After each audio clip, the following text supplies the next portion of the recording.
ସାର ଔଷଧ ଖାଇବା ଯଦି ବନ୍ଦ ହେଇଯିବ ତାହେଲେ ଲୋକ ସୁସ୍ଥ ରହିପାରିବେ।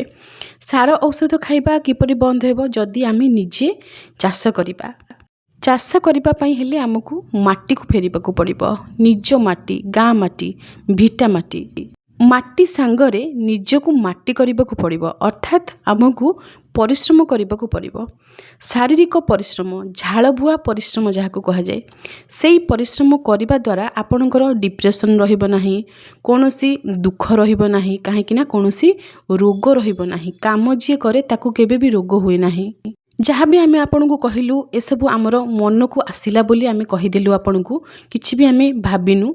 ଆମେ ଜାଣିନୁ ଏ କଥା ଆପଣଙ୍କୁ କେତେ ଦୂର ଭଲ ଲାଗିବ ମନ୍ଦ ଲାଗିବ, କିନ୍ତୁ ବର୍ତ୍ତମାନ ସମାଜରେ ଯେତେ ସବୁ ଖାଦ୍ୟ ଜିନିଷ ରହୁଛି ସବୁଥିରେ କିଛି ନା କିଛି କେମିକାଲ ମିଶୁଛି, ଯାହାକୁ ଖାଇକି ଲୋକମାନେ ରୋଗଗ୍ରସ୍ତ ହେଉଛନ୍ତି। ସେଥିପାଇଁ ଆମେ ବହୁତ ଦୁଃଖିତ। ଆମ ମନର କଥାକୁ ଆମେ ଏଇଭଳି ଭାବରେ ଆପଣଙ୍କ ପାଖରେ ପହଞ୍ଚେଇଲୁ।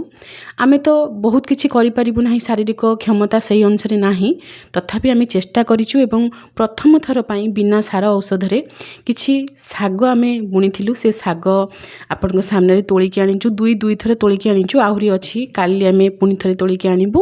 ସେ ଶାଗକୁ ଭାଜିକି ଆମେ ଖାଇଥିଲୁ। ଶାଗ ସୁଆଦିଆ ତ ବହୁତ ଲାଗୁଥିଲା ଏବଂ ମନରେ କେବଳ ଗୋଟିଏ କଥା ଆସୁଥିଲା କି ଏମିତି ଆମେ କରିପାରନ୍ତୁ ବା ସମସ୍ତେ ଏମିତି କରିପାରନ୍ତେ କି ସମସ୍ତଙ୍କ ପାଖରେ ବିନା ସାର ଔଷଧର ଏମିତି ପରିବା, ଶାଗ, ଫଳମୂଳ ସବୁ ପହଞ୍ଚି ପାରନ୍ତା କି? ପୂର୍ବରୁ ଆମର ଫସଲର ଅଭିଜ୍ଞତା ନାହିଁ, ଆପଣଙ୍କର ଥିବ କି ନାହିଁ ଆମେ ଜାଣିନୁ, କିନ୍ତୁ ଆମର କର୍ତ୍ତବ୍ୟ ଆମେ ଆପଣଙ୍କୁ କହିଦେବୁ ଆମେ କେମିତି ଏ ଗଛ ଲଗେଇଲୁ। ହୁଏତ ଆପଣଙ୍କର କାମରେ ଆସିଯାଇପାରେ। ବଜାରରେ ଆପଣ ଦେଖିଥିବେ ପ୍ଲାଷ୍ଟିକ୍ର ବଡ଼ ବଡ଼ ଡାଲା ମିଳେ। ବହୁତ ଲୋକ ସେ ଡାଲାକୁ ଆଣି ସେଥିରେ ବାସନ ବି ରଖନ୍ତି। ମନ୍ଦିର ମାନଙ୍କରେ ଫୁଲ ଗୁନ୍ଥା ହୁଏ।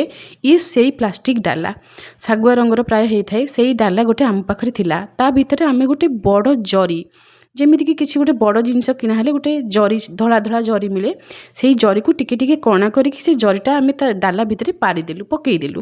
ତା ଭିତରେ ଆମ ପାଖରେ ପୁରୁଣା ମାଟି ଥିଲା, ଫୁଲ କୁଣ୍ଡର ଯେଉଁ ପୁରୁଣା ମାଟି, ସେଇ ମାଟି ଥିଲା ଏବଂ ଘର କାମର ଯେଉଁ ବାଲି, ବଳକା ବାଲି ଗୋଟେ ମଗ, ସେଥିରେ ଆମେ ମାଟି 4-5 ମଗ ମାଟି ମିଶାଇ ଦେଲୁ। ଡାଲାର ଯେଉଁ ପେଟ ଥିଲା ତାକୁ ଭରିବା ପାଇଁ ଆମେ କିଛି ଅପରାଜିତା ଲଟା ଗଛ କାଟି ଦେଇଥିଲୁ। ଶୀତଦିନେ ତ ଫୁଲ ଫୁଟେ ନାହିଁ, ସେ ସମୟରେ ଆମେ ସେ ଯେଉଁ ଲଟାକୁ କାଟିଥିଲୁ, ଟିକେ ଅଧିକା ଲଟା ଥିଲା, ତାକୁ ଆମେ ଛୋଟ ଛୋଟ ପିସ୍ କରି କାଟିକି ସେ ଡାଲାର ପେଟକୁ ପ୍ରଥମେ ଭରି ଦେଇଥିଲୁ। ପେଟ ବହୁତ ଭରି ଯାଇଥିଲା, ତା ଉପରେ ଆମେ ବାଲି ଆଉ ମାଟିକୁ ଗୋଳେଇକି ଦେଇଥିଲୁ।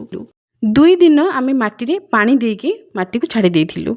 ତୃତୀୟ ଦିନ ଯେଉଁଦିନ, ସେଦିନ ସନ୍ଧ୍ୟା ସମୟରେ ଆମେ ମାଟିକୁ ଟିକେ ଟିକେ ହାତରେ ଖୋଳିଦେଲୁ, ଏପଟ ସେପଟ କରିକି ଶାଗ ମଞ୍ଜି ବୁଣିଦେଲୁ। ତା ଉପରେ ଆଉ ମୁଠାଏ ମାଟି ଛିଞ୍ଚିଦେଲୁ।